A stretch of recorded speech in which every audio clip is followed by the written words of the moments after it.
NCERT का important concept यहां से क्वेश्चन आएगा, 4 नंबर पक्के कर लो। आपको इलेक्ट्रिक डाइपोल से क्वेश्चन पूछा जाता है, इलेक्ट्रिक डाइपोल के कारण इलेक्ट्रिक फील्ड पूछा जाता है, डाइपोल के कारण आपको पोटेंशियल पूछा जाता है एक्सियल और इक्वेटोरियल पोजीशन पे या जनरल पॉइंट पे, तो सारा निकालना बता दूंगा। ठीक है, इलेक्ट्रिक डाइपोल की डायरेक्शन माइनस क्यू से प्लस क्यू की ओर होगी, यानी माइनस से प्लस चार्ज की होगी। ठीक है, ये माइनस क्यू ले लिया, ये प्लस क्यू, इन दोनों के बीच में डिस्टेंस है 2a। तो देखो डाइपोल मोमेंट कैसे लिखोगे, dipole moment p is equal to charge into दोनों के बीच में जो डिस्टेंस है वो। ठीक है, p बराबर q into 2a, 2a distance लिए इसलिए।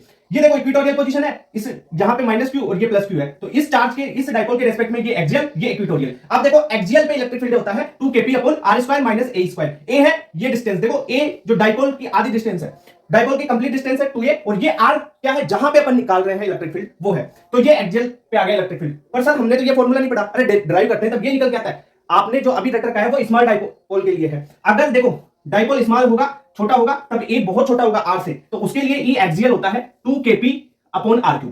ठीक है, वैसे इक्वेटोरियल के लिए minus kp upon r² plus a² की पावर 3/2 होता है। अगर स्मॉल डाइपोल के लिए बात करें तो माइनस kp अपॉन r³ होगा। दोनों की डायरेक्शन में देखो डिफरेंट है डायरेक्शन, एक की डायरेक्शन इधर है तो दूसरे की इधर होगी, यानी एक की प्लस है एक की माइनस है, और दो गुना है, देखो 2 का डिफरेंस भी है, ये बात होगी। अरे अगर वहां पे ऐसे लिख दिया क्वेश्चन में कि ये डाइपोल स्मॉल नहीं है या a और r में मतलब जो आर बहुत ज्यादा बड़ा नहीं दे रखा है, तब आप ये फॉर्मूला लगाओगे, ध्यान रखना गलत हो जाएगा। एनसीईआरटी में दे रखा है ये चीजें। किसी भी जनरल पॉइंट पे आप इलेक्ट्रिक फील्ड निकालो डाइपोल की, तो कैसे निकालोगे, kp upon r³ under root में 1 प्लस 3 cos स्क्वायर थीटा से। ओके, वैसे इलेक्ट्रिक पोटेंशियल निकालोगे कैसे, इक्वेटोरियल पे तो होगा 0, इक्वेटर पे 0 हो जाता है ना, इक्वेटोरियल है डाइपोल के, तो एक्सिस पे होगा और इक्वेटोरियल पे 0, एक्सियल पे क्या होगा kp upon r² minus a²। वैसे ही अगर स्मॉल डाइपोल हो तो क्या करोगे भाई, देखो r बहुत बड़ा है तो a को एलिमिनेट कर दो, नेगलेक्ट कर दो, a को नेगलेक्ट कर दिया, v axial kp upon r² आ गया।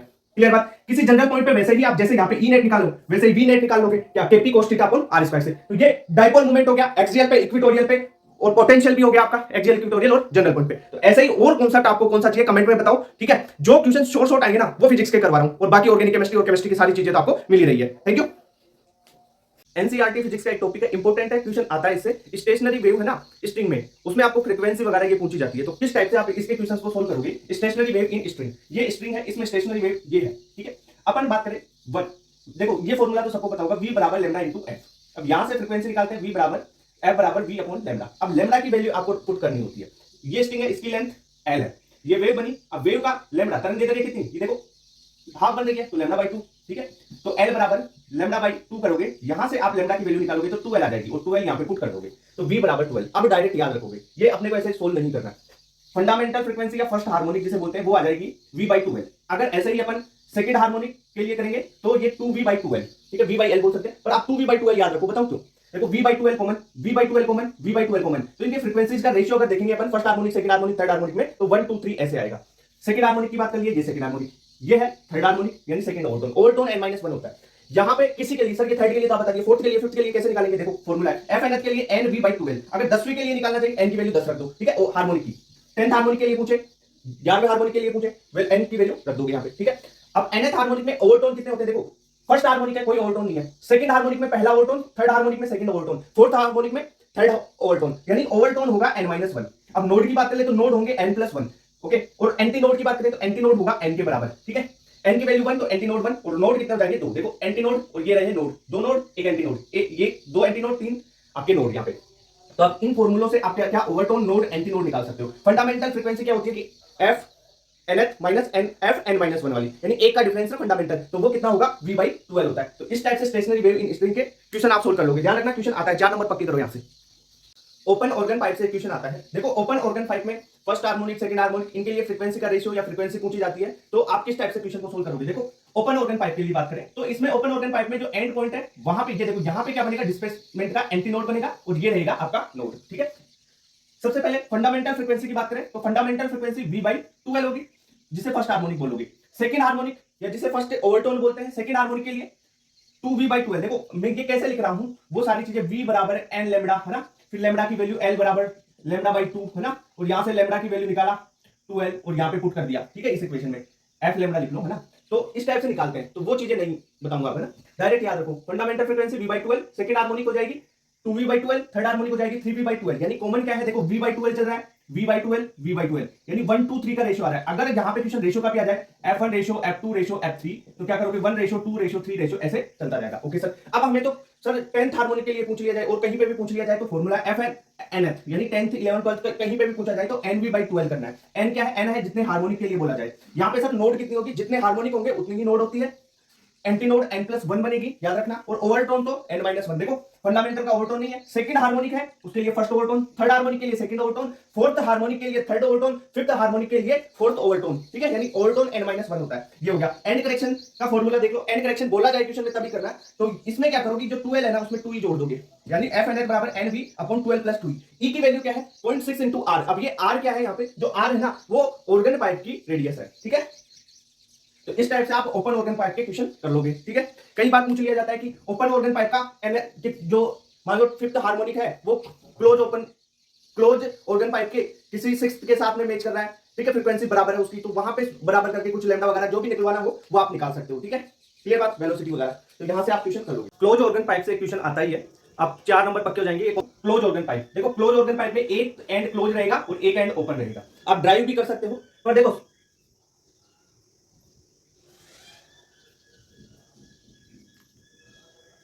ऊपाड़ी कौन बुलाओ बच्चे।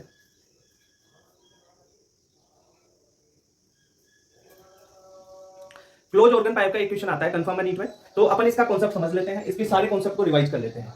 क्लोज ऑर्गन पाइप में एक एंड क्या रहेगा? क्लोज, दूसरा एंड रहता है ओपन। ठीक है, आप डायग्राम बना के ड्राइव भी कर सकते हो चीजें। ठीक है, अपन डायरेक्टली देखो, आपको अगर डायरेक्ट पता होगा चीजें, ड्राइव करोगे टाइम लगेगा। F1 निकाले तो अपन V/4L आता है फंडामेंटल फ्रीक्वेंसीज की। आप ड्राइव भी कर सकते हो कि जो लेंथ है उसको L/4 के बराबर रखोगे, यहां से V बराबर F लैम्डा होता है, वहां से F बराबर V बाई लैम्डा करोगे और यहां से लैम्डा 4 बराबर L करोगे, यहां से लैम्डा की वैल्यू रख दोगे आप। ठीक है, 4L, तो V/4L आपका ड्राइव हो क्या जाएगा। ऐसे ड्राइव करने में टाइम खराब मत करो। आप याद रखो क्लोज ऑर्गन पाइप पर फंडामेंटल फ्रीक्वेंसी क्या होती है इसकी? V/4L होगी, जिसे फर्स्ट हार्मोनिक बोलेंगे। ठीक है सर, अब V/4L के अलावा जो आगे आएगा ना वो हार्मोनिक होता है। F2 निकालो तो थर्ड हार्मोनिक होगा। कैसे? देखो जो क्लोज ऑर्गन पाइप है ना उसमें फ्रीक्वेंसीज का रेशियो F1 रेशियो F2 का रेशियो F3 का रेशियो अगर निकालना चाहे तो वो ओड नंबर में आता है। 1 रेशियो 3 रेशियो 5 रेशियो 7 रेशियो 9 ऐसे चलता जाता है। ठीक है, तो ये 3 V/4L। ठीक है, थर्ड हार्मोनिक हो गया, 3 आ गया और फर्स्ट ओवरटोन है। नेक्स्ट F3 है 5 V/4L, यानी V/4L से 5 आ गया, यानी फिफ्थ हार्मोनिक हो गया और सेकंड ओवरटोन हो गया। अगर सर nth के लिए, ये तो आपने 1 2 3 के लिए निकाल दिया, nth के लिए निकालना चाहो तो डायरेक्ट ये फॉर्मूला याद रखो ना, इससे सब कुछ चीजें सोल्व हो जाएगी आपकी। F nth निकालना चाहो तो 2n+1 कर दो, 2n+1 इंटू V/4L। यहाँ पे n की वैल्यू आपको रखना है 0 1 2 3 4। ठीक है, n क्या है? ओवरटोन आ जाएगा। अब एक चीज देखो, जो 2n+1 है ये इसका हार्मोनिक होता है, यानी इसके लिए बोले तो 2n+1 क्या है? ये हार्मोनिक। यानी अगर ऐसा बोला जाए 2n+1 हार्मोनिक के लिए Fn क्या होगा? तो 2n+1 V/4L। ठीक है, अगर n की वैल्यू 1 2 3 से शुरू करोगे 1 से तो 2n-1 कर दोगे। क्लियर बात, तो ऐसा छोटा मोटा करेक्शन तो आप कर सकते हो ये चीजें। नेक्स्ट है एंड करेक्शन। एंड करेक्शन में क्या है भाई? 2n+1 V/4L होता है। अब यहाँ पे क्या कर दो, 4L + 4e और जोड़ देते हैं इसमें, तो 4 कॉमन लेंगे तो L + e हो जाएगा। e की वैल्यू कैसे निकालेंगे? e होता है E = 0.6 × r। अब ये सर r क्या है? r जो आपने ये ऑर्गन पाइप लिया ना इसकी रेडियस होती है। तो इससे आप ये सारे क्वेश्चन कर लोगे ना क्लोज ऑर्गन पाइप के। एक क्वेश्चन आता है, क्वेश्चन किस टाइप से आएंगे? या तो फ्रीक्वेंसी देके VL, इनमें से कुछ दो चीजें देके एक चीज पूछेगा, या आपको डायरेक्ट हार्मोनिक बोल के उसकी फ्रीक्वेंसी पूछ ली जाएगी। या क्वेश्चन ऐसा आएगा, क्लोज ऑर्गन पाइप की ये वाली फ्रीक्वेंसी ओपन ऑर्गन पाइप की इस वाली फ्रीक्वेंसी के बराबर है, तो लेंथ में रिलेशन पूछ लेगा। ठीक है, V में रिलेशन पूछ लेगा। नेक्स्ट क्वेश्चन एंड करेक्शन के साथ में, अगर क्वेश्चन में बोला है कि इसमें इतना एंड करेक्शन है तब आप एंड करेक्शन यूज करना, अदरवाइज सिंपल फॉर्मूले ही लगाना। ओके, तो ऐसे आप और क्वेश्चन कहां पे मिलेंगे आपको? CP Sharma classes YouTube channel और light academy Jaipur YouTube channel पे। 2 मिनट में फिजिक्स के इंपोर्टेंट फॉर्मूला, इंपोर्टेंट ग्राफ जो एनसीईआरटी में है। ठीक है, इंपोर्टेंट कॉन्सेप्ट अपन इस सीरीज में कर रहे हैं। देखो आप पोटेंशियल के ग्राफ देख लेते हैं और उनके इंपोर्टेंट फॉर्मूला देखते हैं। जो इलेक्ट्रिक पोटेंशियल है किसके लिए? सॉलिड स्फीयर के लिए और नॉन कंडक्टिंग स्फीयर होगा। सॉलिड नॉन कंडक्टिंग स्फीयर के लिए अगर बात करें तो V देखो जो पोटेंशियल है उसकी डिपेंडेंस रेडियस पे देख, जो डिस्टेंस है उस पे देखते हुए आपको ग्राफ भी प्लॉट करना है। फॉर्मूले से भी क्वेश्चन आ सकता है। तो देखो आपने स्फीयर लिया, इसकी रेडियस कैपिटल R है, किसी आउटसाइड किसी R डिस्टेंस पे अपन V आउट लिखना चाहे पोटेंशियल आउटसाइड का तो KQ/r होगा। सरफेस पे लिखना चाहे तो KQ/R हो जाएगा रेडियस। ठीक है, R कैपिटल R।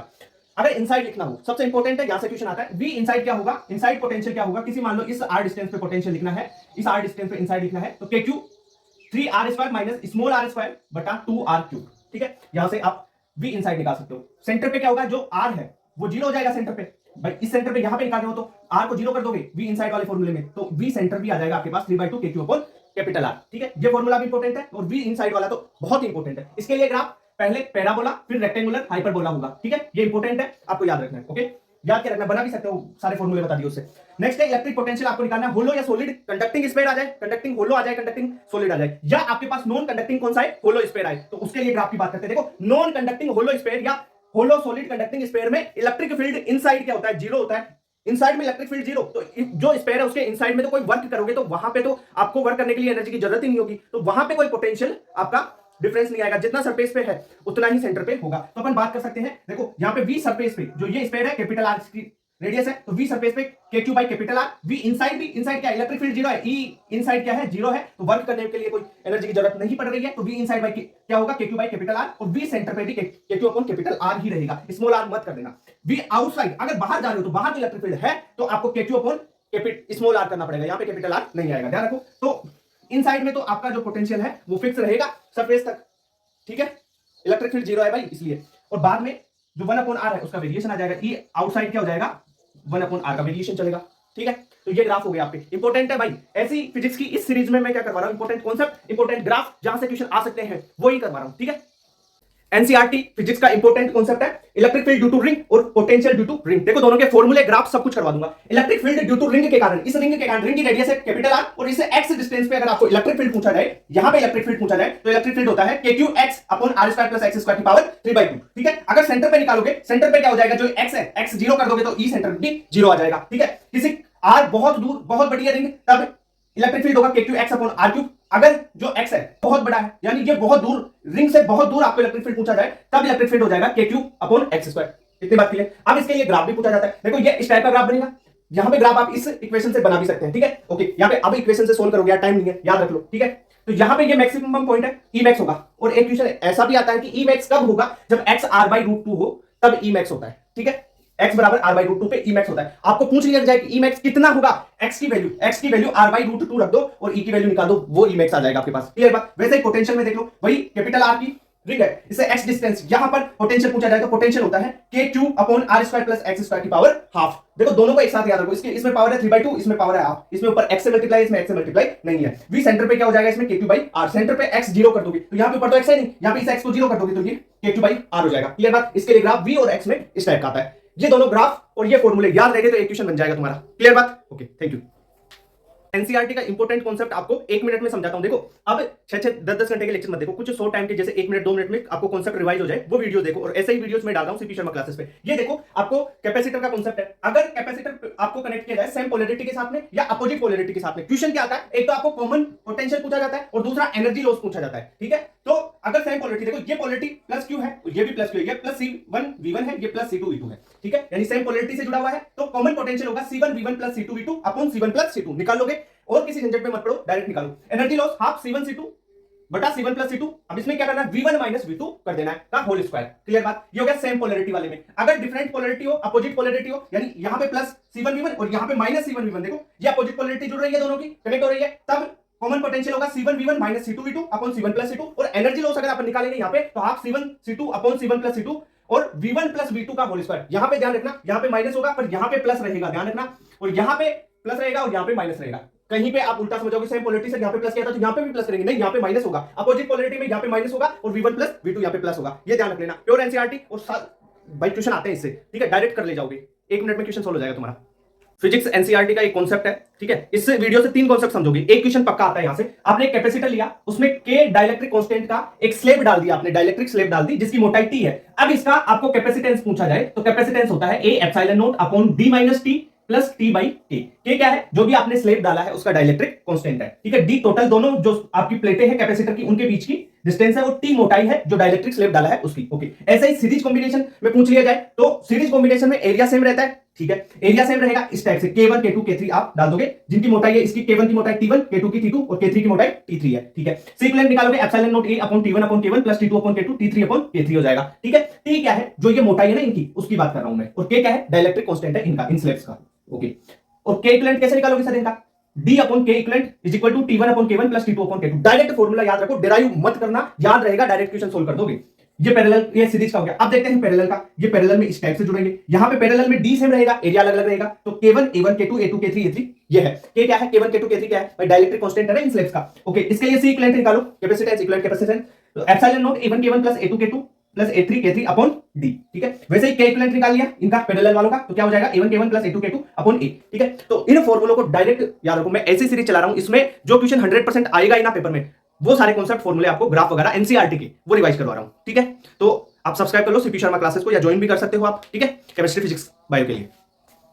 देखो करंट इलेक्ट्रिसिटी के कुछ फॉर्मूले जहां से जेई मेन में क्वेश्चन आया हुआ है और नीट में भी क्वेश्चन पीवाईक्यू में तो आया हुआ है, अब की बार भी आ सकता है, तो उन फॉर्मूलों को अपन एक बार देख लेते हैं। सबसे पहले I is equal to n, ये वीडी सबको पता होता है, आई करंट है, एन यहां पे आप एन में कंफ्यूज होंगे, एन क्या है, नंबर ऑफ इलेक्ट्रॉन पर यूनिट वॉल्यूम, यानी इलेक्ट्रॉन की एक डेंसिटी के फॉर्मेट में ही है, ठीक है। तो पर यूनिट वॉल्यूम है, ध्यान रखना, n number of electrons per unit volume है, ओके। ये एन, वीडी है e small E capital E तो बाई एम, ठीक है। तो क्या है, तो है relaxation time, okay sir. Sigma conductivity पूछी जाए तो एन ई स्क्वायर तो बाई एम, ओके। ई क्या है, चार्ज है इलेक्ट्रॉन का। जो रो होता है रेजिस्टिविटी होती है, वो कंडक्टिविटी का इनवर्स होती है, तो resistivity is equal to 1 upon sigma. आप कर सकते हो इसको 1 अपॉन करोगे तो M N square by N square tau, ठीक है, M by N square tau, तो ये रो आ जाएगा। आर क्या होता है, M L upon N square tau A, ठीक है। आई देखो ये फॉर्मूला इंपॉर्टेंट है, current is equal to J क्या है, करंट डेंसिटी है, I is equal to J dot A cos theta, ठीक है। जब अपन जे ए कोस थीटा बोले तो जे डॉट ए भी बोल सकते हैं, ठीक है, डॉट प्रोडक्ट है जे और ए का, क्लियर बात, जे डॉट ए।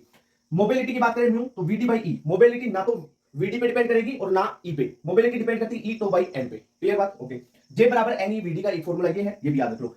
साथ में macroscopic form of Ohm's law क्या है, V बराबर IR अपन पढ़ते हैं, सर हमारे को V का फॉर्मूला निकाल के दो इन टर्म में, तो भाई जो ये R की वैल्यू है ना ml upon n square tau E, ये रख दो इस फॉर्मूले में, तो आपके पास ये फॉर्मूला आ जाएगा, और इसे बोलते हैं microscopic form of Ohm's law, ठीक है। कैसे, R की वैल्यू याद रखो, मैंने ये कुछ चुनिंदा वैल्यूज बताई है, जो सिंपल फॉर्मूले में आप रखोगे ना तो आपका आंसर आ जाएगा। वेक्टर फॉर्म क्या है ओम्स लॉ की, J बराबर सिग्मा इनटू E, ठीक है।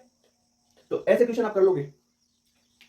देखो आपको फिजिक्स में प्रॉब्लम होती है कि बल्ब दे रखा है एक, उसकी रेटेड पावर, कंज्यूम्ड पावर, ये चीजें पूछी जाती है, ठीक है। तो इसके लिए आपको 3 फॉर्मूलों से कॉन्सेप्ट बताऊंगा, उससे आप इसके हर क्वेश्चन को आप सोल्व कर सकते हो, ठीक है। तो सबसे पहले अगर बल्ब की पावर, रेटेड पावर या कंज्यूम्ड पावर, इनमें से कुछ भी पूछे, 3 फॉर्मूले याद रखो, इनसे सोल्व हो जाएगा। पी रेटेड क्या होती है, पावर रेटेड होती है वी रेटेड का square upon resistance of bulb, okay. P consumed क्या होता है, वी स्क्वायर जो सप्लाई दी हुई है उसका बटा रेजिस्टेंस ऑफ बल्ब। अब यहां पे देखो पूछा जाता है पी कंज्यूम्ड, ज्यादातर यही पूछा जाता है, तो सर अपने को रेजिस्टेंस ऑफ बल्ब नहीं दिया हुआ होता है, वो रेजिस्टेंस ऑफ बल्ब आप ये जो फर्स्ट फॉर्मूला है ना, P rated is equal to V square rated upon R bulb, यहां से रेजिस्टेंस ऑफ बल्ब निकालोगे, इस फॉर्मूले में पुट करोगे, तब आपके पास पी कंज्यूम्ड आ जाएगा। और पी कंज्यूम्ड क्या होगा, P consumed is equal to V supply upon V rated, ठीक है, V supply upon V rated का whole square into P rated, ठीक है। तो अल्टीमेटली आपको ये लास्ट वाला फॉर्मूला याद रखना है। देखो इन दोनों फॉर्मूले से ये फॉर्मूला बना दिया, और इससे ही क्वेश्चन आता है आपका, पी रेटेड दिया हुआ हो, सप्लाई दिया हुआ हो, पी कंज्यूम्ड पूछा हुआ हो, ऐसे कर लो, पी रेटेड पूछा हुआ, कंज्यूम दिया हुआ हो, इससे कर लोगे आप, ठीक है। तो इन्हीं 3 फॉर्मूलों के इधर गिर्द सारी घूमेगी क्वेश्चंस की न्यूमेरिकल की दुनिया, ठीक है। तो ऐसे ही और क्वेश्चंस आपको सीपी शर्मा क्लासेस या लाइट एकेडमी यूट्यूब चैनल पे आपको मिल जाएंगे, ठीक है।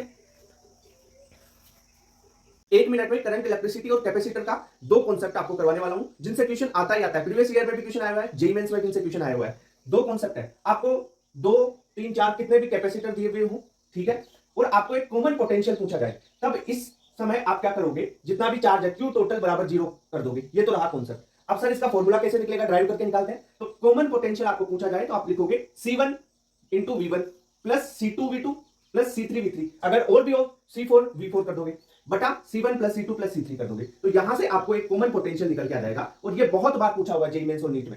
नेक्स्ट है कैपेसिटर की जगह अगर आपको रेजिस्टेंस दिया हुआ हो, तब कॉमन पोटेंशियल कैसे निकालोगे, उसके लिए भी फॉर्मूला है, एक पैरेलल कंडीशन की तरह आप कर सकते हो इसको।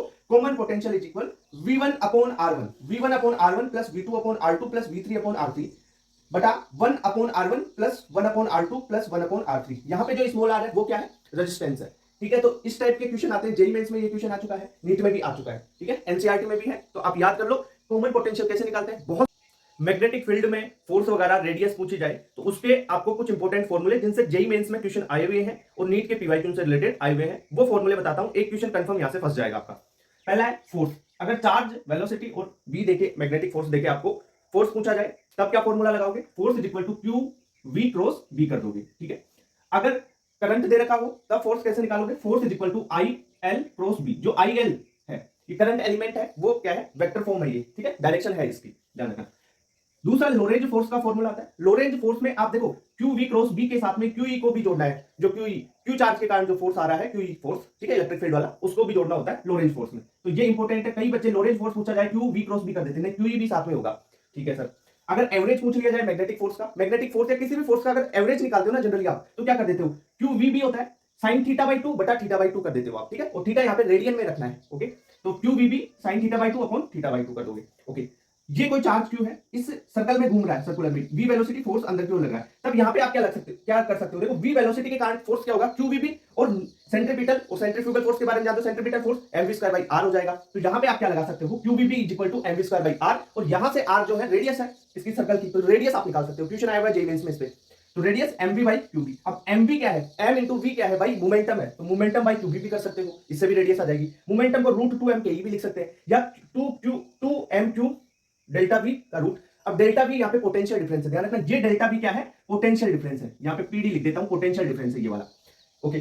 टाइम पीरियड भी निकाल सकते हो आप, 2 पाई एम बाई क्यू बी। अब देखो 2 पाई रेडियन, 2 पाई एंगल के लिए टाइम पीरियड है 2 पाई एम क्यू बी। अगर किसी थीटा एंगल के लिए पूछा जाए, थीटा एंगल के लिए पूछा जाए तो क्या हो जाएगा, M theta upon Q B हो जाएगा, क्लियर बात। ये पूरा घूमने में 2 पाई हो रहा है, किसी थीटा के लिए पूछा जाए तो M theta upon Q B कर दोगे, क्लियर बात। तो ऐसे और क्वेश्चन आपको सीपी शर्मा क्लासेज या लाइट एकेडमी जयपुर पे मिलेंगे। एनसीईआरटी फिजिक्स में मैग्नेटिक फील्ड बहुत बार क्वेश्चन आया हुआ है, ठीक है। जेईई मेंस में अभी भी क्वेश्चन आया हुआ है, नीट 2026 में भी क्वेश्चन आया हुआ है। तो अपन देखो सारी चीजों के मैग्नेटिक फील्ड अपन निकाल लेते हैं, ग्राफ भी देख लेंगे। सर्कुलर लूप का मैग्नेटिक फील्ड पूछा जाए, इस सर्कुलर लूप पर यहाँ पे, तो क्या होगा, V is equal to mu naught N I upon 2r, ठीक है। एन क्या है, नंबर ऑफ टर्न्स, कोयल कितने नंबर ऑफ टर्न्स कर रही है। अगर आर्क के लिए पूछा जाए तो आर्क के लिए आप करोगे, थीटा एंगल का आर्क है तो B बराबर mu naught I upon 2r into theta upon 2 pi कर दोगे, क्लियर बात, ओके सर। यहां से क्लियर हो जाएगी चीजें। अगर इनफाइनाइट वायर है उसके लिए मैग्नेटिक फील्ड पूछा जाए किसी r डिस्टेंस पे, तो होगा B is equal to mu naught I upon 2 pi r। यहाँ पे 2r है, ध्यान रखना सर्कुलर लूप में, और यहाँ पे वायर है तो 2 पाई r है, पाई और आ गया, क्लियर बात, 2 pi r। Semi infinite wire के लिए कैसे लिखोगे, इसका हाफ कर देना है इनफाइनाइट का, mu naught I upon 4 pi r, clear बात, दो हो जाएंगे आपके यहां से। Magnetic field due to circular loop, ये सर्कुलर लूप है आपके पास, ठीक है, ये सर्कुलर लूप है, इसकी रेडियस कैपिटल R है। तो इस x डिस्टेंस यहां पर आपको मैग्नेटिक फील्ड पूछा जाए तो आप क्या लिखोगे, B is equal to mu naught I R square upon 2 r square plus x square की पावर 3/2, ठीक है, इंपॉर्टेंट फॉर्मूला है ये। अगर सोलेनॉइड के लिए आपको मैग्नेटिक फील्ड पूछा जाए तो वो क्या होता है, B बराबर म्यू नॉट एन आई, ठीक है। ये अगर सोलेनॉइड के एंड्स पे, ये सोलेनॉइड है, इसके एंड्स पे पूछा जाए, एंड पे पूछा जाए तो इसका हाफ हो जाता है, तो B एंड हो जाएगा mu naught N I upon 2, ठीक है। ग्राफ प्लॉट करते हैं B और R में तो ऐसा आता है, ये देखो यहां पे हाफ हो जा रहा है, ये है इसका एंड पॉइंट, ठीक है, ये तो यहां पे B क्या होगा, mu naught N I by 2, clear बात, और ये क्या है, म्यू नॉट एन आई, ओके। तो ये ग्राफ भी कर लोगे सोलेनॉइड का। टोरॉइड का भी सेम फॉर्मूला आता है, सेम फॉर्मूला आता है भाई, सोलेनॉइड ओपन है, टोरॉइड एक सर्कल में है, क्लियर बात। तो ऐसे और कॉन्सेप्ट आपको सीपी शर्मा क्लासेज या light academy Jaipur YouTube channel पे मिलेंगे। अभी क्वेश्चन आया हुआ है जेईई मेंस में, इस पे आपके भी आ सकता है क्वेश्चन, इलेक्ट्रिक फील्ड का ग्राफ या फॉर्मूले से आपको वैल्यू देके इलेक्ट्रिक फील्ड की वैल्यू निकलवाता है, ठीक है। तो होलो और सॉलिड कंडक्टिंग स्पेयर हो या होलो नॉन कंडक्टिंग स्पेयर हो, ठीक है, होलो नॉन कंडक्टिंग या होलो और सॉलिड दोनों हो कंडक्टिंग स्पेयर, इनके लिए क्या होगा कि जो इनसाइड इलेक्ट्रिक फील्ड है वो क्या होता है, जीरो। अगर इनसाइड इलेक्ट्रिक फील्ड जीरो तो बी इनसाइड क्या कर दोगे, जीरो, यानी ग्राफ इनसाइड वाला जीरो में। आउटसाइड क्या हो जाएगा, KQ अपॉन R स्क्वायर, यानी ये जो E आउटसाइड है वो इनवर्सली प्रोपोर्शनल हो जाएगा R स्क्वायर के, ओके। तो ग्राफ रेक्टेंगुलर हाइपरबोला की तरह चल जाएगा। और सरफेस पे जो आपने स्पेयर लिया है, मान लो ये स्पेयर लिया, इसकी रेडियस R है, तो ये KQ अपॉन R स्क्वायर हो जाएगा, ओके। स्मॉल r क्या है कि जहां पर आपको किसी इस बाहर पॉइंट r पे, r डिस्टेंस पे इलेक्ट्रिक फील्ड निकालना है, वो है, ओके। नेक्स्ट है सबसे इंपॉर्टेंट, जहां से क्वेश्चन आया हुआ है, electric field solid non conducting sphere के लिए, ध्यान रखना, सॉलिड हो और नॉन कंडक्टिंग स्पेयर हो, उसके लिए इनसाइड वाला फॉर्मूला सबसे इंपॉर्टेंट होता है, E इनसाइड R के डायरेक्टली प्रोपोर्शनल होता है। जिस डिस्टेंस पे आप इलेक्ट्रिक फील्ड निकाल रहे हैं उसके डायरेक्टली प्रोपोर्शनल होगा इलेक्ट्रिक फील्ड, यानी डिस्टेंस बढ़ाओगे इलेक्ट्रिक फील्ड बढ़ेगा। तो अपन बोल सकते हैं कि E इनसाइड क्या होता है, KQ small r upon capital R cube, ठीक है, या रो r अपॉन 3 एप्सिलॉन नॉट, रो के फॉर्मेट में भी इसको आप लिख सकते हो, ठीक है। एनसीईआरटी में भी दे रखा है ये।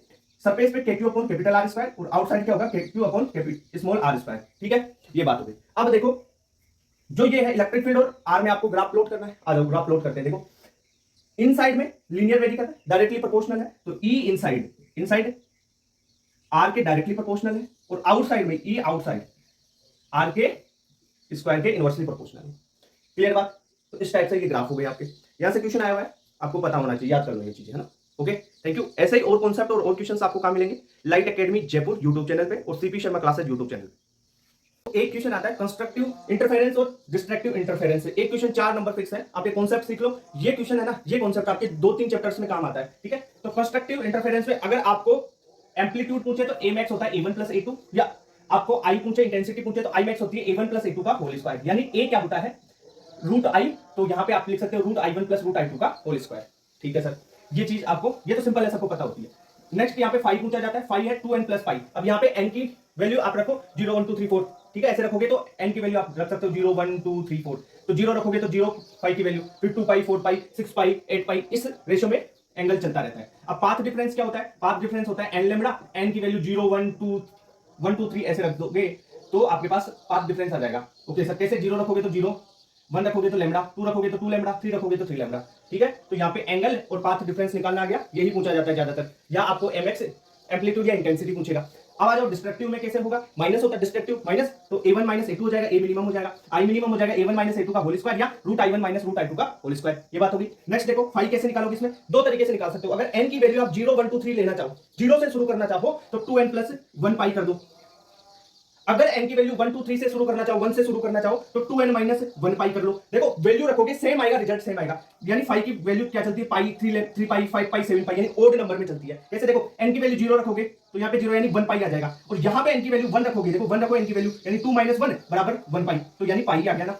तो इस वाले फॉर्मूले में n की वैल्यू 1 से शुरू होती है, और प्लस वाले फॉर्मूले में n की वैल्यू 0 से शुरू होती है। तो आप देखो सब में 0 से शुरू कर रखी है ना, तो प्लस वाली याद रख लो, आपको 0 से शुरू कर देना है, ठीक है, कोई दिक्कत ही नहीं आएगी। ओके, वैसे ही डेल्टा एक्स यानी पाथ डिफरेंस का फॉर्मूला हो जाता है 2n + 1 λ/2, ठीक है। अब यहाँ पे सर n क्या होगा? n की वैल्यू वही 0 से शुरू कर दो। अगर 2n - 1 λ/2 करोगे तो n की वैल्यू 1 से शुरू करनी पड़ती है, ठीक है। तो कई टीचर माइनस वाला बताते हैं, कई टीचर प्लस वाला, तो अपन दोनों ही देखेंगे, ठीक है। तो 0 से शुरू करो ना आप, तो 0 वाले याद रख लो, तो +1, ठीक है। तो डेल्टा एक्स क्या आ जाएगा? λ/2, 3 λ/2, 5 λ/2, यानी 1, देखो λ/2 किसके रेशियो में? 1 3 5, यानी 1 λ/2, 3 λ/2, 5 λ/2, 7 λ/2, 9 λ/2, ऐसा आता है डिस्ट्रक्टिव में, ठीक है। और कंस्ट्रक्टिव में डेल्टा एक्स क्या आता है? 0 1 2 3 4, ओके। तो इतनी बात होगी। तो डिस्ट्रक्टिव और कंस्ट्रक्टिव आप कर लोगे भाई, 4 नंबर पक्के हो जाएंगे, एक कॉन्सेप्ट कर लोगे तो। YDSC से एक क्वेश्चन कंफर्म आता है, हर बार नीट में एक क्वेश्चन आता है, तो देखो आपके सारे कॉन्सेप्ट इससे करवा दूंगा, जिससे आपका एक क्वेश्चन बन जाएगा, ठीक है। YDSC young double slit experiment, इसमें 2 स्लिट रहेंगी, दोनों स्लिट के बीच की डिस्टेंस है स्मॉल d, और ये जो डिस्टेंस है ये है कैपिटल D, ठीक है सर। आपको डेल्टा एक्स या तो ये पूछा जाएगा या y पूछा जाएगा, या जो भी डार्क फ्रिंज कहां पे बनी, ब्राइट फ्रिंज कहां पे बनी, वो सारी चीजें फॉर्मूला वगैरह सब कुछ बताऊंगा। ड्राइव करते हैं अपन डेल्टा एक्स बराबर d sin थीटा, ठीक है।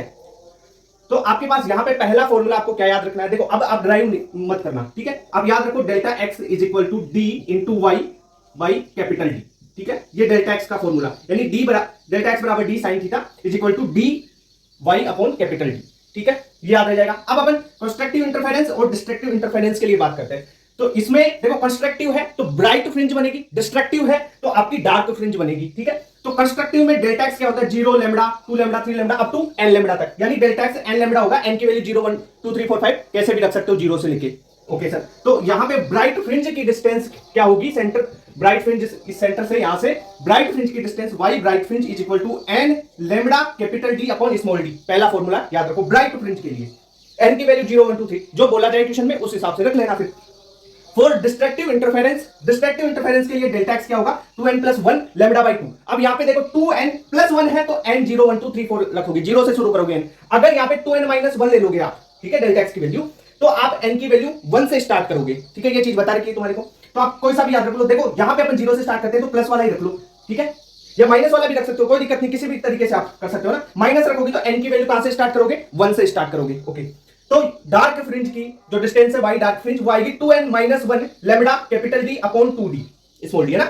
यहां पे प्लस रखोगे तब तो n की वैल्यू क्या रखना है? 0 1 2 3 0 से स्टार्ट करनी है। अगर माइनस रखना है तो n की वैल्यू 1 से स्टार्ट करोगे, ओके सर। ये डार्क फ्रिंज और ब्राइट फ्रिंज की डिस्टेंस आप निकाल सकते हो, डेल्टा एक्स की वैल्यू इस फॉर्मूले से निकाल सकते हो। अब आता है एक इंपॉर्टेंट क्वेश्चन, सबसे ज्यादा इंपॉर्टेंट क्वेश्चन, फ्रिंज विड्थ और एंगुलर फ्रिंज विड्थ का क्वेश्चन आता है। फ्रिंज विड्थ लगातार दो ब्राइट फ्रिंजों के बीच की डिस्टेंस, या लगातार दो जो आपके डार्क फ्रिंज है ना उनके बीच की डिस्टेंस को अपन बोलते हैं, तो वो निकल के आती है बीटा। ब्राइट जो आपकी बीटा है फ्रिंज विड्थ वो आती है lambda capital D upon small d। Capital D ये डिस्टेंस, स्मॉल d दोनों स्लिट्स के बीच की distance, okay sir. Fringe width होगी। एंगुलर फ्रिंज विड्थ क्या होती है? थीटा निकालते हैं, और एंगुलर फ्रिंज विड्थ आती है फ्रिंज विड्थ बटा जो ये डिस्टेंस है ना कैपिटल D वो, तो बीटा बटा d करोगे तो ये आ जाएगा बीटा बटा d, यानी lambda d upon small d बटा कैपिटल D करोगे तो लैम्डा बाई d निकल के आ जाएगा। तो ये फ्रिंज विड्थ की, एंगुलर फ्रिंज विड्थ का फॉर्मूला आपको पता होना चाहिए, यहां से क्वेश्चन आता है, ओके।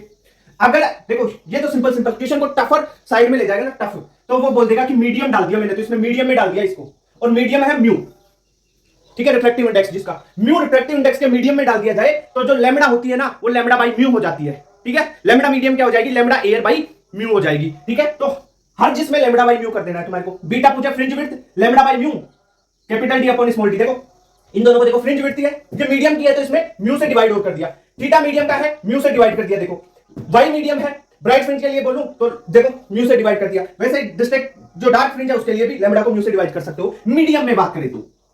अब एक क्वेश्चन और आता है, देखो अच्छे लेवल, देखो यहां तक तो सिंपल लेवल, फिर ये थोड़ा अच्छा और भी अच्छा लेवल घुमाना चाहे क्वेश्चन को तो ये बोल देगा कि ये जो है ना, ये यहां पे इस स्लिट के आगे एक अपन ने एक मान लो एक टुकड़ा लगा दिया म्यू रिफ्रैक्टिव इंडेक्स और टी मोटाई का और म्यू रिफ्रैक्टिव इंडेक्स का एक बॉक्स रख दिया इसमें, ठीक है, स्लैब रख दिया, एक इस स्लैब को रख दिया यहां पे जिसका म्यू रिफ्रैक्टिव इंडेक्स है। तब आप मेरे को इस ये जो फ्रिंज बनेगी ब्राइट फ्रिंज या डार्क फ्रिंज, उसकी डिस्टेंस आप बताओ सेंटर से। तो इसके लिए y बराबर t, जो ये आपने स्लैब रखा है t, उसकी मोटाई म्यू -1, म्यू है इस स्लैब का रिफ्रैक्टिव इंडेक्स, कैपिटल डी बटा स्मॉल डी, कैपिटल डी ये डिस्टेंस है कैपिटल डी, ठीक है, कैपिटल डी, और ये जो दोनों स्लिट्स हैं, ये दोनों स्लिट्स हैं, इनके बीच की डिस्टेंस है स्मॉल डी, ठीक है। तो इससे आप इसको ये फॉर्मूला निकाल लोगे, ठीक है भाई। तो देखो सारी चीजें हो गई इस वीडियो में। एक क्वेश्चन आता है सिंगल स्लिट एक्सपेरिमेंट से, है ना, तो इसको सिंपल से अपन देख लेते हैं क्या क्या 2-3 फॉर्मूले हैं, उनसे आपका काम हो जाएगा। सिंगल स्लिट एक्सपेरिमेंट, ये सिंगल स्लिट है, इस स्लिट की जो मोटाई है, स्लिट की जो चौड़ाई है वो स्मॉल ए है, स्मॉल ए चौड़ाई की एक स्लिट है, ठीक है सर। यहां पे सेंट्रल आपका मैक्सिमा बना, इस सेंटर से जो फ्रिंज है उसकी डिस्टेंस अपन देखें तो ये y अपन ने ले रखी है, और y कैसे निकालेंगे, डेल्टा x बराबर a sin theta equal to lambda. यहां से ड्राइव करते हैं तो अपन y निकाल लेते हैं capital D lambda upon a, capital D ये जो डिस्टेंस है a ये है, ठीक है, तो y निकल गया capital D lambda upon a, ठीक है। अगर ये तो y की डिस्टेंस आपको पूछा जाए, विड्थ पूछा जाए, सेंट्रल मैक्सिमा, देखो सेंट्रल मैक्सिमा ये बना है पूरा, आपने y ये निकाला, आधा ही निकाला, y तो इसका आधा ही है, ये भी y है, पर यहां पे सेंट्रल वाला तो दुगना बनता है, नीचे भी और आता है, ठीक है। तो यहां पे सेंट्रल मैक्सिमा क्या हो जाएगा, इसमें ये y और आपको जोड़ना पड़ेगा, तो सेंट्रल मैक्सिमा हो जाएगा 2 lambda capital D upon a, इसका दुगना हो जाएगा, ठीक है, क्योंकि अपन ने तो ये निकाला ना भाई, यहां पे ये सेंट्रल वाला तो दुगना है, ठीक है। इसके बाद में फर्स्ट वाला भी यही रहेगा, सेकंड वाला ये रहेगा, पर सेंट्रल वाला दुगना होता है, ओके। इसमें भी डिस्ट्रक्टिव इंटरफेरेंस और कंस्ट्रक्टिव इंटरफेरेंस की बात करें, डेल्टा x क्या हो जाएगा, लैम्बडा 2 लैम्बडा 3 लैम्बडा ऐसे चलता रहेगा। कंस्ट्रक्टिव इंटरफेरेंस में डेल्टा x हो जाएगा 0 lambda by 2, 3 lambda by 2, 5 lambda by 2, यानी ओड में चलता रहेगा, ओके। यहां पे डार्क फ्रिंज की डिस्ट्रक्टिव में आप y जो डिस्टेंस है सेंटर से वो निकालना चाहो तो वो होती है n lambda d by a, ठीक है, ओके, यहां से निकाल लोगे n lambda d by a। अब देखो एक चीज और देखो, इसमें आपको कई बार कंफ्यूजन हो जाता है, देखो इसमें कंस्ट्रक्टिव इंटरफेरेंस में जो ब्राइट फ्रिंज है वो कहां पे बनेगी, एक चीज देखो 0 से लैम्बडा बाई 2 तक, 0 की और लैम्बडा बाई 2 की जो होगा वो कौन सी फ्रिंज होगी, वो सेंट्रल ब्राइट फ्रिंज होगी। फर्स्ट ब्राइट फ्रिंज कहां पे बनेगी, लैम्बडा बाई 2 पे बनेगी। ध्यान रखना कहीं पे आप ये गलती मत कर जाना कि फर्स्ट ब्राइट फ्रिंज तो सब लैम्बडा बाई 2 पे बना देंगे, क्योंकि 0 पे पर सेंट्रल ब्राइट फ्रिंज नहीं, सेंट्रल ब्राइट फ्रिंज 0 और लैम्बडा बाई 2 पे होगी, फिर first bright fringe 3 lambda by 2, second bright fringe 5 lambda by 2, फिर third bright fringe 7 lambda by 2 पे बनेगी, ठीक है, ये चीज होगी। वैसे ही एंगुलर फ्रिंज विड्थ वाला फॉर्मूला भी आप बना सकते हो, जैसे मैंने YDSE बताया ना, वैसे ही कर सकते हो सारी चीजें, बीटा बाई कैपिटल D से। तो सेंट्रल मैक्सिमा बनेगा, सेंट्रल मैक्सिमा जहां पे भी आ जाए वो दुगना है ये हर चीज का, तो इसमें एंगुलर फ्रिंज विड्थ भी 2 लैम्बडा बाई a होगी। वैसे ही अगर सेकंड मैक्सिमा की बात करें भाई, सेंट्रल के बाद में फर्स्ट की या सेकंड की, थर्ड की, किसी और की बात करोगे तो वो लैम्बडा बाई a ही रहेगा, पर सेंट्रल मैक्सिमा दुगना होता है, ये चीज याद रख लोगे। तो इतनी सी चीजें, यहाँ पे गलती यहाँ पे होती है तुम्हारे से, एक तो यहाँ पे गलती करोगे, एक यहाँ पे गलती कर सकते हो, ठीक है। दूसरी है central bright fringe 0 lambda by 2 पे बनता है, ठीक है। फर्स्ट वाला 3 लैम्बडा बाई 2 से स्टार्ट होता है, ओके, चलोगे ना। तो YDSE का वीडियो बनाया हुआ है ना, और ये वीडियोस आपको light academy Jaipur YouTube channel पे मिलेंगे, ठीक है। वहां से आप 120 नंबर तो मिनिमम, आप अगर इन वीडियोस को अभी भी देख रहे हो तो रीनीट में तो आप 120 नंबर से ऊपर ले जा पाओगे, ठीक है। मैं क्योंकि शॉर्ट क्वेश्चन वाले वीडियोस बना रहा हूं। इंपॉर्टेंट कॉन्सेप्ट, मैग्नेटिक फील्ड पूछा जाए आपको होलो या सॉलिड सिलेंडर में, तब कैसे करोगे क्वेश्चन, इनके ग्राफ भी आते हैं, एनसीईआरटी में भी है, जेईई में भी आ चुका है, नीट में भी आ चुका है क्वेश्चन। इससे देखो होलो सिलेंडर के लिए अपन बात करें तो बी आउटसाइड कैसे लिखोगे, mu naught I upon 2 pi R, एक वायर की तरह लिख दोगे, ठीक है। बी सरफेस में mu naught I upon capital R. देखो ये अगर आपका सिलेंडर है, इसकी रेडियस है कैपिटल आर, और किसी स्मॉल आर डिस्टेंस पे आपको निकालना है आउटसाइड में, तो ये स्मॉल आर वो है, और कैपिटल आर है इसकी रेडियस, ओके। अब देखो इनसाइड में इलेक्ट्रिक फील्ड होलो है तो जीरो हो जाएगा, वो मैग्नेटिक फील्ड जीरो हो जाएगा। मैग्नेटिक फील्ड की बात करें, इलेक्ट्रिक फील्ड वाले ग्राफ भी बता चुका ना मैं तुम्हारे को, तो इनसाइड में तो ये जीरो हो गया, ठीक है। आउटसाइड में देखो 1 अपॉन आर के B proportional to 1 upon R, तो 1 अपॉन आर की कैरेक्टरिस्टिक में ग्राफ बनेगा, ओके। नीट में क्वेश्चन आया हुआ है, स्टेटमेंट कैसे पूछा है कि बी इनसाइड तो जीरो होता है और आउटसाइड बी 1 अपॉन आर का कैरेक्टरिस्टिक ग्राफ बनाता है, ओके, याद रह जाएगा। मैग्नेटिक फील्ड सॉलिड सिलेंडर में आर इनसाइड लीनियरली वेरी करेगा। देखो कैसे, बी आउटसाइड होता है mu naught I upon 2 pi R, B surface पे हो जाएगा mu naught I upon 2 pi capital R, okay, और बी इनसाइड हो जाएगा mu naught I small R upon 2 pi capital are का स्क्वायर, ठीक है, ओके।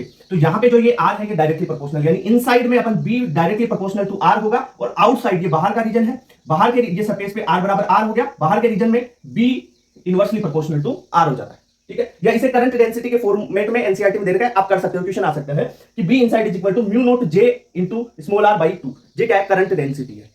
ओके, तो इस टाइप से आप होलो और सॉलिड सिलेंडर के लिए ग्राफ और इसके जो क्वेश्चन है बी इनसाइड आउटसाइड पूछे जाए तो वो कर लोगे आप। क्लियर, ऐसे ही और question CP Sharma classes YouTube channel या light academy Jaipur YouTube channel पे आपको मिलेंगे।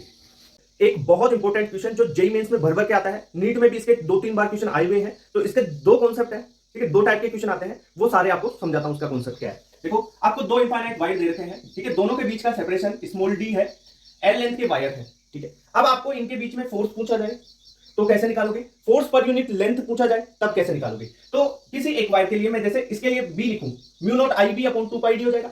इनफाइनाइट वायर के लिए mu naught I upon 2 pi D होता है बी। ओके सर, फोर्स क्या होगा, बी आई एल से लिख सकते हैं फोर्स। तो फोर्स ए बी के लिए, ए पर बी के कारण फोर्स लिखूंगा, तो मैग्नेटिक फील्ड बी का लगेगा इस पे, तो बी बी के लिए, ठीक है। अब करंट इसका खुद का आई ए और लेंथ एल ए इसकी। अब एक चीज यहां पे देखो, अगर मैं फोर्स ए बी लिखूं वो फोर्स बी ए के बराबर होगा, यानी ए पर जितना फोर्स बी लगाएगा बी पर उतना फोर्स ए लगाएगा, ये ध्यान रखना। फोर्स ए बी बराबर फोर्स बी ए होता है, ठीक है, चाहे आप ड्राइव करके देख लेना। तो फोर्स ये हो गया। अब बी की वैल्यू यहां पे पुट करता हूं तो फोर्स आ जाएगा आपका। अब मैं इस फोर्स को फोर्स पर यूनिट लेंथ, जो ये एल ए लिखा है ना, लेंथ को फोर्स के बटे में कर दूं तो फोर्स पर यूनिट लेंथ आ जाएगा ना। और यहां से क्वेश्चन भर भर के आए जेईई मेंस में, फोर्स ए बी बटा एल बराबर force B A by L, ठीक है। ये क्या होता है, mu naught I A into I B upon 2 pi D, ठीक है। ये फॉर्मूला याद रखो, यहां से क्वेश्चन भर भर के आएंगे। ओके, जेईई मेंस में बहुत क्वेश्चन आए। दूसरा, Q1 चार्ज और ये Q2 चार्ज है, दोनों v वेलोसिटी से ऐसे जा रहे हैं, दोनों के बीच का सेपरेशन दी है, यहां पर भी आपको फोर्स पूछा जाता है। तो यहां पर वेलोसिटी आ गई, तब मैग्नेटिक फील्ड कैसे निकालोगे, 4 पाई म्यू नॉट अपॉन 4 पाई QV अपॉन डी स्क्वायर से निकाल लोगे। तो यहां पर एक पर निकाल लो, दोनों पर बराबर होता है। V1 निकाला, म्यू नॉट Q1 V अपॉन 4 पाई D square. Okay sir, force 2 पे लिखूं 1 के कारण, फोर्स 2 पर लिखूं 1 के कारण, तो Q2V B1 हो जाएगा। ओके, यहां से फोर्स 2 1 लिखूंगा तो म्यू नॉट, देखो इस B1 की वैल्यू यहां पे पुट कर दूंगा मैं, तो mu naught Q1 Q2 V अपॉन 4 पाई डी स्क्वायर। और आप फोर्स 1 2 भी निकालोगे ना, वो भी इतना ही आएगा, ठीक है। 1 पर 2 के कारण और 2 पर 1 के कारण दोनों फोर्स बराबर होंगे। तो यहां से ये फॉर्मूला याद कर लो। अगर आपको फोर्स 2 1 या फोर्स 1 2 पूछा जाए तो क्या लिखोगे, mu naught Q1 into Q2 into V, जिस वेलोसिटी से दोनों जा रहे हैं, अपॉन 4 पाई डी स्क्वायर। अब सर इस वाले क्वेश्चन में एक ट्विस्ट आ जाए आपको, सर हमारे को इसकी लेंथ L/2 दे रखी है, इसकी लेंथ L ही दे रखी है, तो यहां पे कौन सी लेंथ लिखेंगे भाई, जो छोटी वाली लेंथ होगी ना उसको लिख लेना, ठीक है, ध्यान रखना। जो छोटी वाली लेंथ दे रखा है दोनों में से, दोनों बराबर है तो आप कोई सी भी लिख सकते हो, पर बराबर नहीं है लेंथ, तब जो छोटी वाली लेंथ होगी ना उसके कारण तो बढ़ेगा, तो छोटी वाली लेंथ आपको ले लेनी है। क्लियर बात। तो ऐसे क्वेश्चन और कॉन्सेप्ट आपको सीपी शर्मा क्लासेस और light academy Jaipur YouTube channel पे मिलेंगे। आपको current sensitivity, torque, potential energy और टाइम पीरियड, ठीक है, मैग्नेटिक डाइपोल में इनके कॉन्सेप्ट बताता हूं। यहां से जेईई मेंस में क्वेश्चन आया है, आपके भी क्वेश्चन आ सकता है नीट में। देखो कॉन्सेप्ट क्या है, अगर टॉर्क पूछे तो क्या होता है, एम क्रॉस बी। एम क्या है, मैग्नेटिक मूवमेंट है, ठीक है, मैग्नेटिक डाइपोल है ना उसका, अपन उसमें ही काम करेंगे। और बी है आपका मैग्नेटिक फील्ड, तो एम क्रॉस बी यानी एम बी साइन थीटा हो जाएगा टॉर्क। इंपॉर्टेंट फॉर्मूला याद रख लो। पोटेंशियल एनर्जी क्या हो जाएगी, माइनस एम डॉट बी, ठीक है, M dot B dot product करना है, यानी minus M B cos theta हो जाएगी। ये पोटेंशियल एनर्जी याद हो गई। अब आपको एक क्वेश्चन आता है करंट सेंसिटिविटी और वोल्टेज सेंसिटिविटी का, तो आपको क्या याद रखना है, जो करंट सेंसिटिविटी होती है डिफ्लेक्शन बटा करंट होती है। अब देखो डिफ्लेक्शन बटा करंट का दोनों फॉर्मूला रखोगे तो आपको करंट सेंसिटिविटी आपका निकल के आएगा NAB अपॉन सी, ठीक है, NAB अपॉन सी, ठीक है, ये करंट सेंसिटिविटी आ गया आपका। अब वोल्टेज सेंसिटिविटी निकालोगे कैसे, देखो थीटा अपॉन वोल्टेज करोगे, डिफ्लेक्शन बटा वोल्टेज। वोल्टेज क्या होता है, V बराबर IR, ठीक है, कर लोगे। थीटा बटा I को आप करंट सेंसिटिविटी बोलते हो, तो वोल्टेज सेंसिटिविटी क्या आ जाएगी, SI यानी करंट सेंसिटिविटी बटा रेजिस्टेंस। ओके, कर लोगे क्वेश्चन, तो NAB अपॉन CR हो जाएगा वोल्टेज सेंसिटिविटी। देखो ये फॉर्मूले अच्छे हैं। अगर मैग्नेटिक डाइपोल में आपको टाइम पीरियड पूछा जाए तो कैसे लिखोगे, T बराबर 2 pi root I upon MB, ठीक है। I करंट है, M क्या है, यहां पे ये M है magnetic movement, capital M। Okay, तो ये फॉर्मूले भी आपको आने चाहिए। ऐसे और फॉर्मूले कॉन्सेप्ट आपको कहां मिलेंगे, CP Sharma classes YouTube channel और light academy Jaipur YouTube channel पे।